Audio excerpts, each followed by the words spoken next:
Oke, bismillahirrahmanirrahim. Assalamualaikum warahmatullahi wabarakatuh.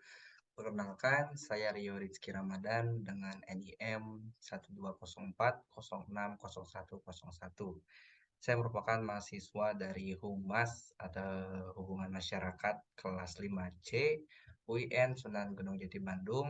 Pada video kali ini saya akan menyampaikan mengenai berita terbaru mengenai politik. Ini merupakan salah satu bentuk dari tugas mata kuliah komunikasi politik. Sebelumnya saya ucapkan terima kasih kepada Bapak Cecep selaku dosen pengampu dari mata kuliah tersebut. Baik, di sini saya ingin sama-sama sebagai seseorang yang membuat video ini dan juga dengan teman-teman seluruhnya yang menonton video ini, kita sama-sama mencari berita terupdate pada hari ini tentang politik di Indonesia, tepatnya pada tanggal 21 Desember 2022 itu ada berita apa saja nih. Nah, sekarang kita langsung saja buka di Google Chrome mengenai politik. Oke, kita buka sisi berita. Oke, di sini banyak sekali tentang pemberitaan mengenai politik ya. Ada disampaikan dari berita Joko Widodo dan juga dari berita adanya membacakan Andika Perkasa di kancah politik usai pensiun dari TNI. Nah, di sini juga ada tentang mengenai dari Metro TV. Saya ingin membuka yang ini terlebih dahulu. Ini membahas tentang apa? Lalu di sini ada tentang ada Jokowi mengatakan di CNN Indonesia menyampaikan nanti ada capres tak dapat kendaraan politik tuduh presiden. Nah, ini apa nih? Kita harus baca dulu agar kita tahu. Oke, ditunggu dulu beritanya. Oke, sambut pemilu 2024, Partai Nasdem gelar kelas politik untuk Bacalek. Oke, jadi ada pemilu 2024 ini akan dilaksanakan pada tanggal 14 Februari untuk pemilunya ini. Nah, di sini nanti bakal ada beberapa pemilihan, terutama pemilihan presiden juga akan dilaksanakan pada tanggal 14 Februari ini. Sama seperti halnya pada 2018 kalau tidak salah, atau 2020. Nah, saya lupa, yang dimana banyak sekali calon-calonnya itu tidak hanya dari presiden saja, tetapi ada dari ketua DPR sini, ketua ini, wali kota sini, bupati sini, dan juga merupakan banyak sekali gitu caleg-caleg yang disampaikan pada saat pemilihan. Sehingga saya pun sebagai pemilih merasa pada saat itu untuk sedikit bingung untuk memilih yang mana yang paling tepat itu untuk yang harus caleg yang harus dipilih gitu.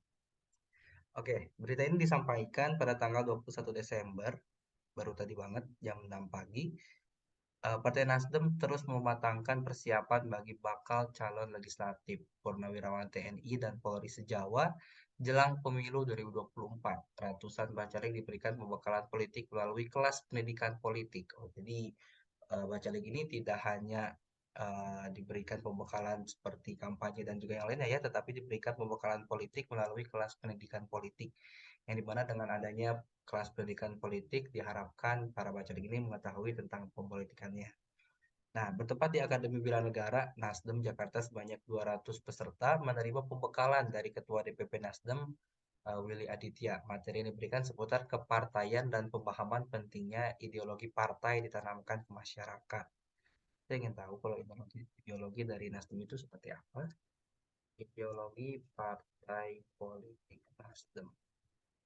Nah, ini disampaikan untuk pemahaman pentingnya ideologi partai ditanamkan ke masyarakat. Akan tetapi yang saya ketahui yang setelah disampaikan oleh dosen saya sendiri yaitu Pak Cecep, di mana partai politik Indonesia ini tidak berbasiskan dengan ideologi. Kita sebut contohnya sebagai salah satu partai di Indonesia yang mengedepankan nilai keislaman, akan tetapi ketika ada di daerahnya seperti di Manado, di di Gorontalo, di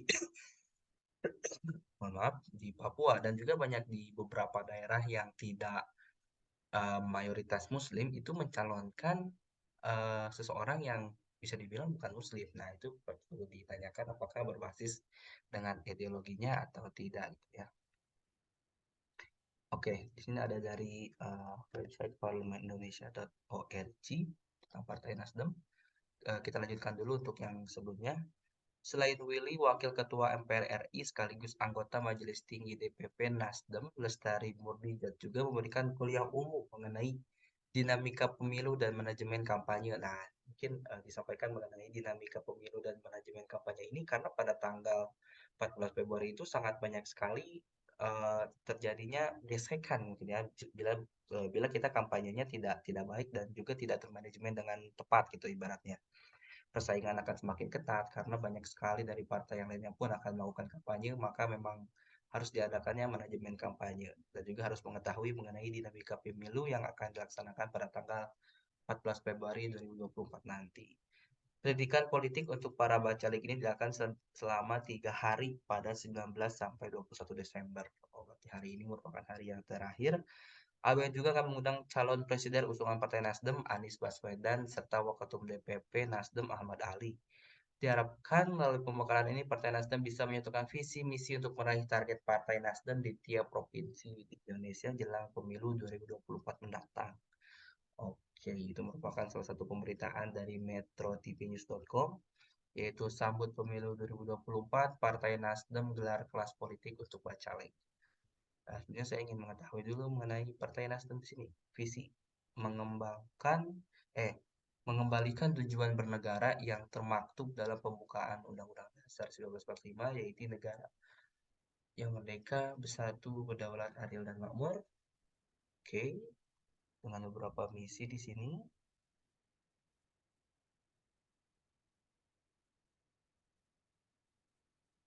Oke, di sini disampaikan pengurusnya, Ketua Majelis Tingginya Surya Paloh, Ketua Umumnya Petris Rio Capella, Wakil Ketua Sugeng Parwoto, Sekjennya Ahmad Rafiq, dan juga yang lain. Bahkan profil dari Partai Nasdem. Selanjutnya ada pemberitaan mengenai Jokowi mengatakan nanti ada capres tak dapat kendaraan politik, tuduh presiden. Nah, ini maksudnya gimana nih? Kita baca dulu beritanya di CNN Indonesia. Presiden Joko Widodo memprediksi dirinya akan dituduh mengintervensi pemilihan presiden 2024 jika ada bakal calon presiden yang gagal mendapatkan kendaraan politik. Jokowi mengaku sering menjadi sasaran tembak pihak-pihak yang gagal dalam pemilu. Apakah pengakuan ini bisa benar atau tidak, saya tidak tahu juga ya.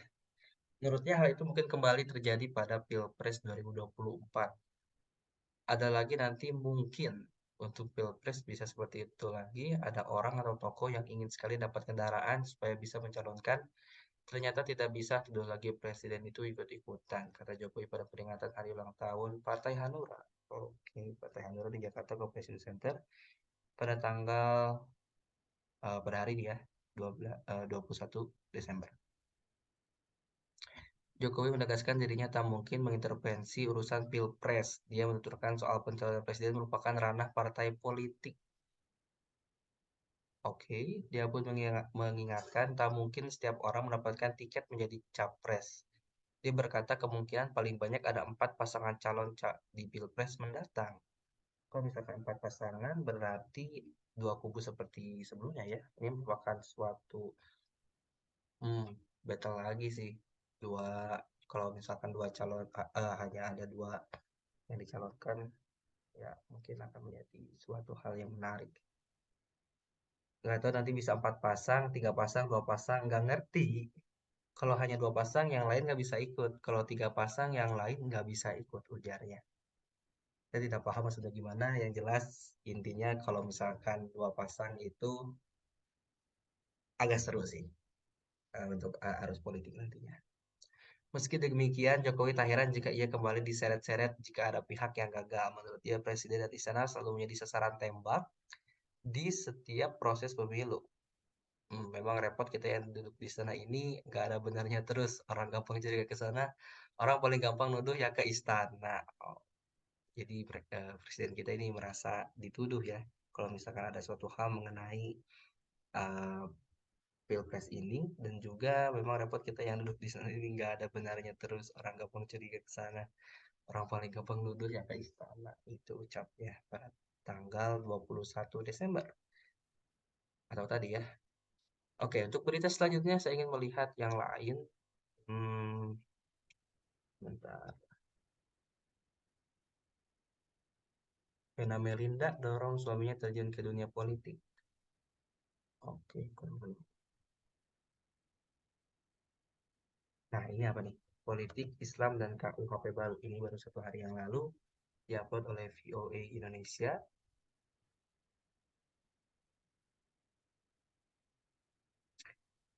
Kitab Undang-Undang Hukum Pidana atau KUHP baru Indonesia menjadi berita utama karena menjadikan hubungan seks di luar nikah ilegal. Oh iya, saya tahu berita ini. Sempat waktu itu berkabar juga kalau misalkan hubungan seks di luar nikah ilegal.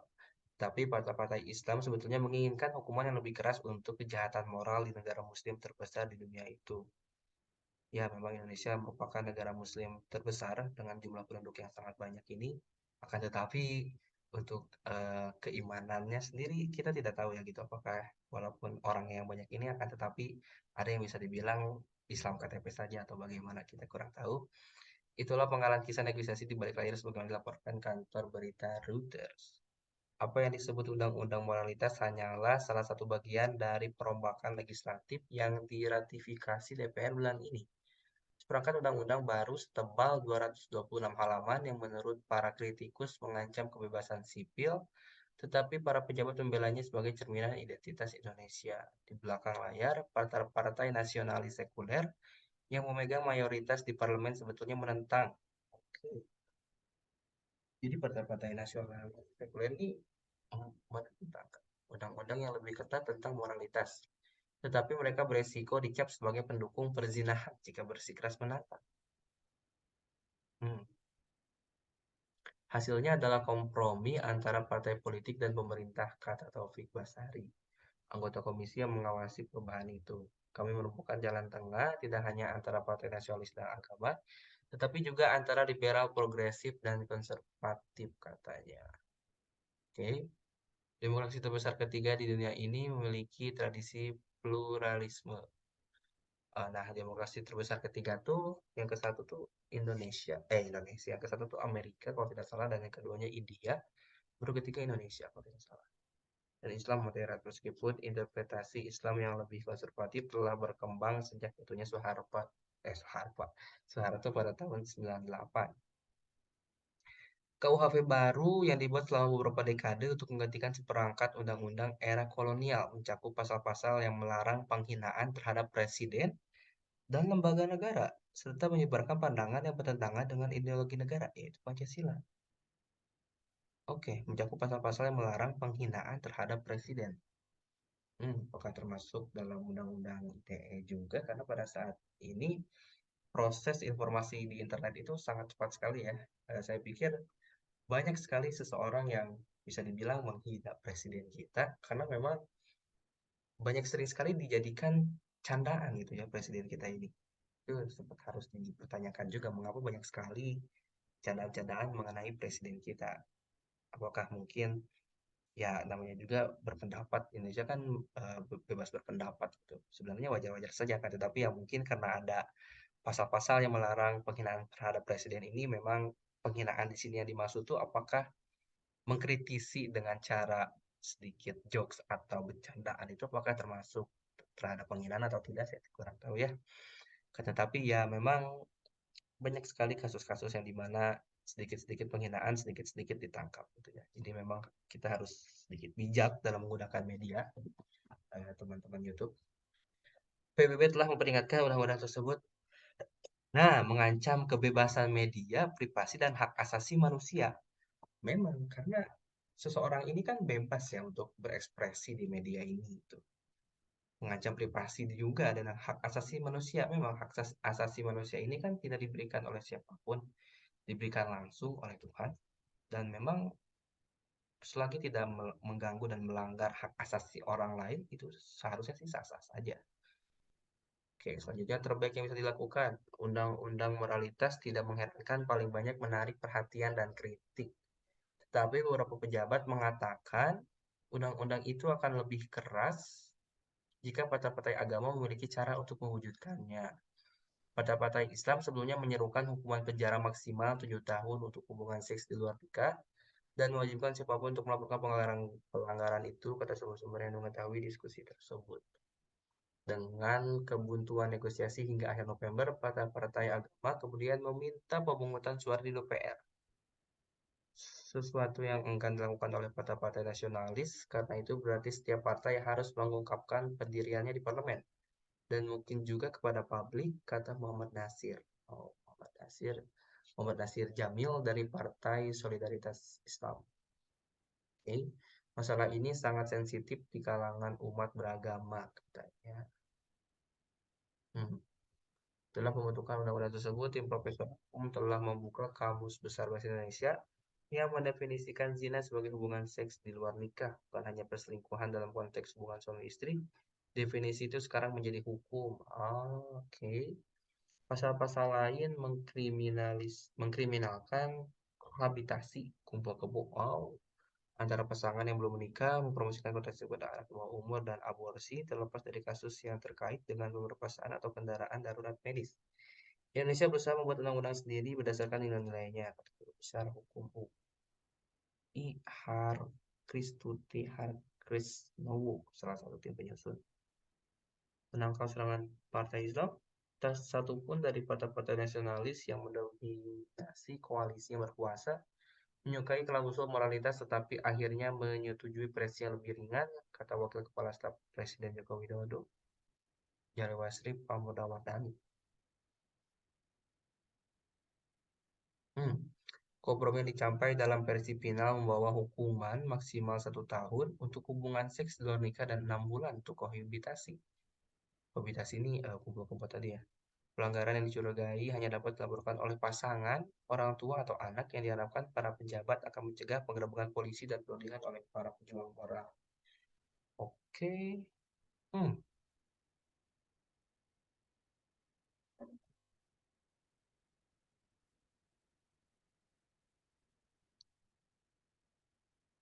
Jokowi secara konstitusional dilarang mencalonkan diri lagi pada pemilu 2024, tetapi menjelang pemungutan suara, dukungan terhadap undang-undang moralitas membawa keuntungan politik bagi partainya, kata para analis. Ya memang seharusnya memang sudah menyalahi aturan kalau misalkan presiden kita ini yang sekarang menjadi 3 periode. Akan tetapi ada desas-desus di mana kalau misalkan seseorang sudah menerima kekuasaan, sudah biasa dengan kenikmatan dari seorang penguasa, itu seharusnya seorang manusia itu memang ingin menjaga kekuasaannya itu. Memang ya mungkin saya tidak tahu ya apakah nanti Jokowi akan mencalonkan lagi atau bagaimana, apakah akan ada undang-undang baru yang melindungi seseorang yang ingin mencalonkan diri lagi sebagai presiden setelah 2 periode. Saya tidak tahu, dan mari kita lihat sama-sama perkembangan Indonesia pada hari ini ya. Partai-partai nasionalis sedang memikirkan pemilu 2024, kata Greg Firly dalam meredakan potensi serangan Islam terhadap mereka. Jika partai Islam sebagian besar mendapatkan apa yang mereka inginkan tentang seks, pemerintah dan sekutunya juga mendapatkan apa yang mereka inginkan, kata sumber-sumber di DPR dan pemerintah. Sebuah pasal kontroversial yang melarang menghina martabat presiden diperkenalkan kembali oleh pemerintah, kata profesor.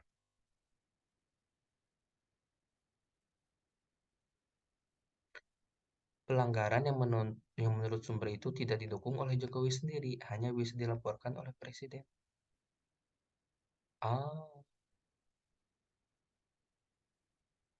Dengan mengorbankan HAM. Iya. Hmm, berita yang cukup menarik.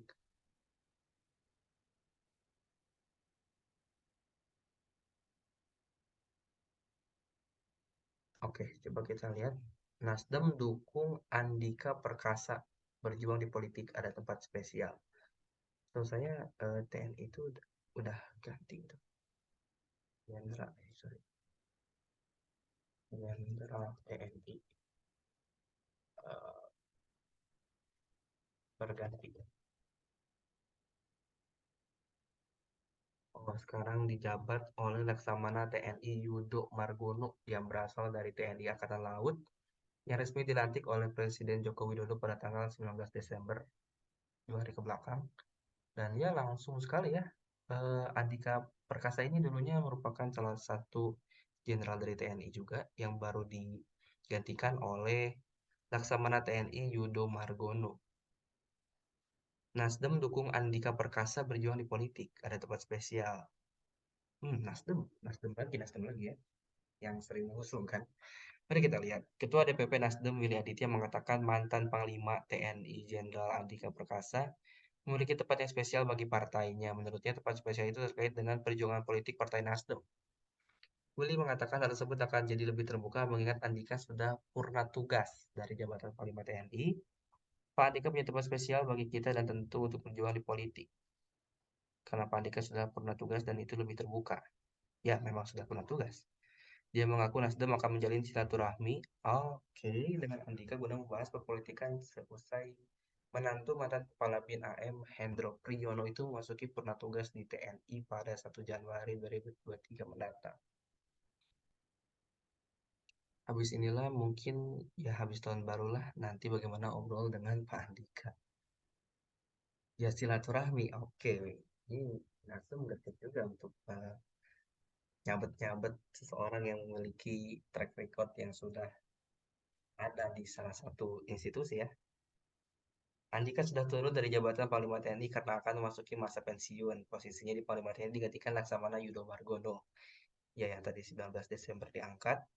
Sementara rencana Andika di masa depan setelah Purnawirawan TNI diakuinya akan diungkap awal 2023 nanti. Saya pensiun nanti mulai 1 Januari 2023, walaupun sekarang serah terima jabatan, tapi kita sesuai dengan peraturan berlaku, baru 1 Januari. Belum apa yang saya lakukan, ya nanti saya setelah pensiun, kita ketemu lagi. Oke. Ini akan menjadi menarik kalau misalkan nanti Pak Jenderal Andika ini menyampaikan kalau dia akan bergabung di partai yang bukan dari Nasdem gitu. Itu akan menjadi suatu hal yang seru juga ya. Ada sedikit plot twist. Sebelumnya Nasdem pernah memasukkan nama Andika ke dalam 3 nama bakal capres yang bakal diusung di 2024. Kala itu, nama Andika masuk bersama Anies dan Gubernur Jawa Tengah Ganjar Pranowo. Namun akhirnya Nasdem memilih Anies sebagai bakal capres yang bakal diusung di Pilpres 2024 mendatang. Oke, tinggal wakilnya aja nih siapa nih. Oke, jadi ini berita yang menarik juga yang dimana baru saja seorang jenderal, Panglima Jenderal ini Andika Perkasa ini baru juga pensiun udah langsung diminta untuk berjuang di politik dan Nasdem langsung menyabet gitu ya, langsung gercep untuk mendekati proses pendekatan terhadap Andika Perkasa.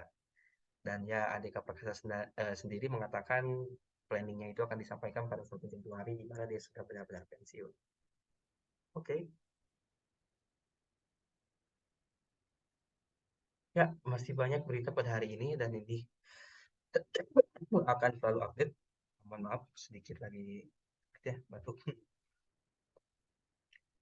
Dan ya berita ini akan terus update dan mungkin waktunya tidak akan cukup jikalau kita memilih uh, seluruh beritanya. Tetapi yang perlu kita ketahui bahwa arus politik pada Indonesia kali ini itu bisa dibilang sangat-sangat ini ya, sangat-sangat dibilang apa namanya ya? Intinya pada pemilihan nanti 2024 tuh sudah beberapa partai itu sudah mulai bergerak gitu ibaratnya untuk mengkampanyekan dari si partai-partainya masing-masing yang dimana pada 2024 nanti itu masyarakat sudah mengetahui dari partai mana yang harus dia pilih, siapa yang akan dia pilih itu sudah harus tahu gitu. Itu merupakan salah satu tujuan dari sedikit kampanye yang dilakukan pada hari ini. Seperti itu. Dan menurut saya sebagai generasi muda ini seperti yang disampaikan oleh Lukman Syah waktu saya mewawancarai dari ketua Parpol PKS di DPRD Sukabumi itu mengatakan kalau politik itu ibarat got. Kita sebagai anak muda apakah ingin membersihkan got tersebut atau kita akan membiarkan got tersebut tetap menjadi kotor. Nah, sebagai anak muda yang baik itu kita tidak boleh alergi terhadap got tersebut, tetapi kita harus menjadi agent of change yang dimana kita apakah ingin membersihkan got tersebut atau membiarkan. Tetapi alangkah baiknya kita harus terjun ke got tersebut untuk membersihkan got tersebut. Sama halnya uh, seseorang umat Muslim yang dimana seluruh peraturan umat Muslim itu bergantung kepada penguasa. Kalau misalkan kita selalu berdemo mengenai satu hal, dua hal, umat muslim berdemo tentang ya satu hal dua hal, tetapi kalau misalkan penguasanya tersebut itu tidak pro terhadap umat muslim, maka itu usaha kita untuk menyuarakan sesuatu itu tidak akan tersampaikan. Oleh karenanya, untuk mengubah suatu bangsa, mengubah suatu kaum, mengubah suatu hal itu rebut kekuasaannya, dan ya kita harus pergunakan kekuasaan tersebut untuk hal-hal yang baik gitu, hal-hal yang menguntungkan umat Islam tentunya. Walaupun di Indonesia sendiri memang banyak sedikit kontroversial mengenai eh, penguasa-penguasa ini ya, yang dimana banyak sekali politik sekarang tuh politik demokratis melawan politik oligarki, yang dimana ya sebagian orang itu sudah nyaman di posisinya sehingga mudah sekali untuk para elit untuk menyampaikan eh, bukan menyampaikan, untuk menyalurkan misi-misinya kepada para pejabat-pejabat yang mudah untuk dibonekai. Oleh karena itu, kita harus memilih pada tahun 2024 ini, pilihlah seseorang yang memiliki track record yang baik, yang memiliki keimanan yang bagus, yang tidak akan mungkin dijadikan boneka dari para elit, sehingga ya Indonesia ini akan menjadi lebih baik. Karena pada tahun 2045, walaupun memang sekitar 21 tahun lagi dari uh, Pilpres nanti 2024, akan tetapi pada tahun 2045 ini kenapa Indonesia disebut sebagai Indonesia emas? Karena bonus demografi yang dirasakan, yang dilalui oleh Indonesia itu akan sangat tinggi itu. Yang dimana angka produktif akan lebih jauh besar daripada angka yang non produktif. Oleh karena itu ya Pilpres 2024 ini kita harus benar-benar tahu tentang calon-calonnya, dan kalau bisa kita sebagai anak muda ini harus tetap melek terhadap politik. Ya caranya minimal seperti yang saya lakukan seperti ini, kita mengetahui beberapa berita walaupun memang tidak seluruh berita yang harus dibaca, tetapi ya setidaknya saya mengetahui beberapa berita yang dimana yang pertama mengenai tadi Pak Andika yang sudah pensiun akan diadakan silaturahmi dengan Nasdem juga, yang dimana Jokowi di sini menyampaikan katanya ada sedikit tuduhan dan juga kecurigaan kepada istana di saat ada arus politik ya, yang dimana Jokowi katanya akan diprediksi akan mengintervensi pemilihan Pilpres 2024, dan juga ada kelas politik, bisa dibilang kelas politik terhadap bacalek dari Nasdem. Nah, itu merupakan salah satu cara bagaimana kita selalu update mengenai berita perpolitikan, caranya dengan searching di Google mengenai politik dan klik berita. Seperti itu. Terima kasih untuk perhatiannya selama 28 menit ini. Semoga informasi yang saya sampaikan bermanfaat. Wassalamualaikum warahmatullahi wabarakatuh. Mohon maaf kalau misalkan ada sedikit kesalahan kata dan salah dalam pengucapan. Saya masih dalam proses belajar. Di sini saya benar-benar terbuka untuk komentar dan semacamnya. Dan terima kasih telah memperhatikan selama 28 menit, telah mau sharing dengan saya juga. See you next time.